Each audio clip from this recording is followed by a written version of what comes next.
퇴근길, 신호가 바뀌자 사람들이 동시에 앞으로 나섭니다. 아무 말도 하지 않았는데도 우리는 정확히 같은 위치에 서 있죠. 바닥에 그어진 흰 줄 위에요.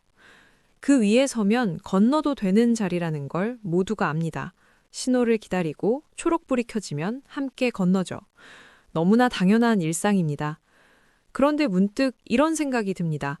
이 줄은 언제부터 있었을까요? 그리고 누가 처음 길 위에 선을 그었을까요? 오늘은 우리가 매일 밟고 지나가는 횡단보도, 그 흰 줄의 역사를 따라가 보겠습니다.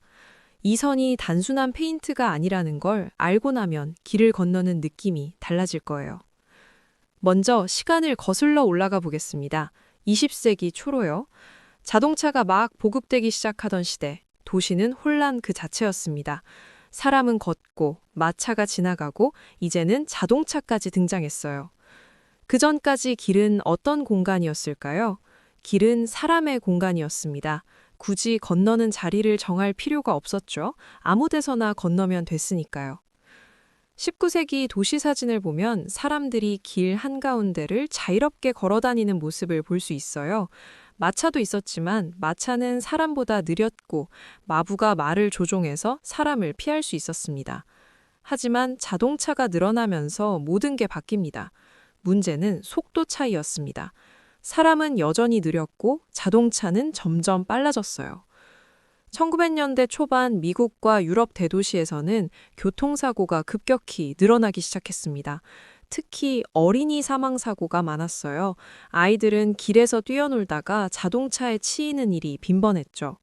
도시는 심각한 문제에 직면합니다. 이대로는 안 된다. 뭔가 해결책이 필요하다. 그래서 누군가 고민합니다. 사람이 안전하게 건널 자리를 표시하면 어떨까? 최초의 횡단보도 개념은 1920년대 영국에서 등장합니다. 정확히는 1926년 영국 정부가 도로교통법을 개정하면서 횡단보도라는 개념을 처음 도입했어요. 어떤 형태였을까요? 차가 멈춰야 할 지점을 도로에 표시하고 사람이 건너는 구간을 눈에 띄게 표시한 것이 시작이었습니다. 처음에는 지금처럼 하얀 줄이 아니라 점이나 네모 형태의 표시였다고 합니다. 하지만 문제가 있었어요. 멀리서 잘 안 보였고 운전자들이 잘 지키지 않았죠. 그래서 더 강력한 디자인이 필요했습니다. 1950년대 영국에서 지금 우리가 아는 지브라 크로싱, 제브라 크로싱 형태가 등장합니다. 얼룩말 무늬처럼 검은 도로 위에 흰 줄을 반복적으로 그은 디자인이에요. 왜 이 디자인이었을까요? 첫째, 멀리서도 눈에 잘 띕니다. 운전자가 수백 미터 앞에서도 횡단보도를 인식할 수 있어요. 둘째, 강한 시각적 신호를 줍니다. 줄무늬는 경고, 주의를 의미하는 패턴이죠. 셋째, 밤에도 잘 보입니다. 흰색 페인트는 자동차 헤드라이트에 반사되어 어둠 속에서도 명확하게 보여요. 이 디자인은 대성공이었습니다. 1950년대부터 영국 전역에 지브라 크로싱이 설치되기 시작했고 곧 유럽, 미국, 아시아로 퍼져나갔어요. 이 디자인이 세계로 퍼지면서 횡단보도는 흰 줄이라는 표준이 자리 잡습니다. 흥미로운 건 이 선 하나가 단순한 페인트가 아니라는 점입니다. 이 선은 여기서는 차보다 사람이 우선이다라는 도시의 약속입니다. 생각해보세요. 횡단보도가 생기기 전엔 어땠을까요? 사람이 차를 피해 다녔습니다. 길은 자동차의 공간이었고 사람은 틈을 비집고 건너야 했어요. 하지만 횡단보도가 생기면서 이 관계가 역전됩니다. 이제는 차가 사람을 위해 멈춰야 하는 지점이 생긴 겁니다. 법적으로도 횡단보도에서는 보행자가 절대적 우선권에 갖습니다. 차는 반드시 멈춰야 하고 멈추지 않으면 처벌받아요. 이건 단순한 교통규칙이 아닙니다. 도시의 권력이 조금 바뀐 순간이었어요. 속도가 낮은 자동차가 아니라 느린 사람을 먼저 보호하겠다는 사회적 합의가 선 하나로 표현된 거죠. 또 하나 중요한 점이 있습니다. 횡단보도는 언어가 필요 없는 약속입니다. 아이도 알고 외국인도 알고 글을 몰라도 알 수 있는 표시예요. 한국에서도 미국에서도 프랑스에서도 일본에서도 흰 줄은 같은 의미입니다. 그래서 세계 어딜 가도 비슷한 모양의 횡단보도를 보게 됩니다. 도시가 달라도 문화가 달라도 그 약속은 유지됩니다. 그렇다면 왜 지금까지 이 줄은 크게 바뀌지 않았을까요? 기술은 엄청나게 발전했잖아요. 스마트 신호등, LED 표시, 음향 신호 같은 것들도 추가됐지만 기본 디자인은 여전히 흰 줄입니다. 이유는 단순합니다. 눈에 잘 띄고 누구나 이해할 수 있고 설명하지 않아도 통하는 약속이기 때문입니다. 디자인의 힘은 단순함에 있습니다. 복잡한 기술보다 명확한 시각 신호가 더 효과적일 때가 많아요. 횡단보도의 흰 줄은 바로 그런 경우죠. 물론 변화도 있었습니다.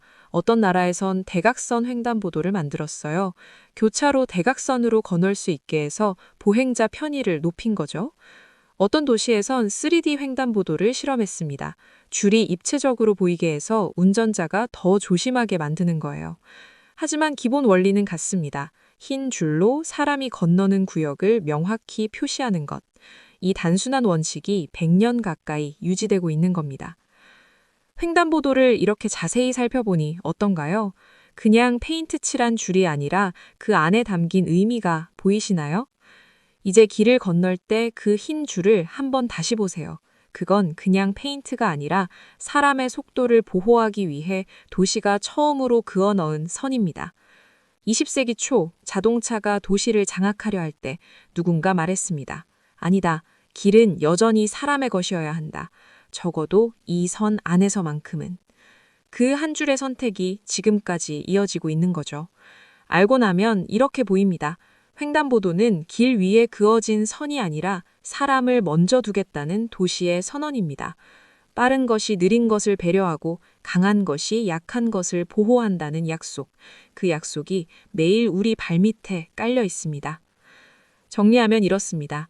횡단보도의 흰 줄은 1920년대 영국에서 시작해 1950년대 지브라 크로싱으로 완성되어 전 세계로 퍼진 디자인입니다. 단순한 교통표시가 아니라 사람을 우선하겠다는 도시의 약속이자 속도가 지배하는 시대에 느림을 지키겠다는 선언이었죠. 다음에 횡단보도 앞에 서면 한번 생각해 보세요. 이 선 하나가 얼마나 많은 사람을 지켜왔는지, 그리고 지금도 지키고 있는지를요. 영상이 재미있으셨다면 좋아요와 구독 부탁드립니다.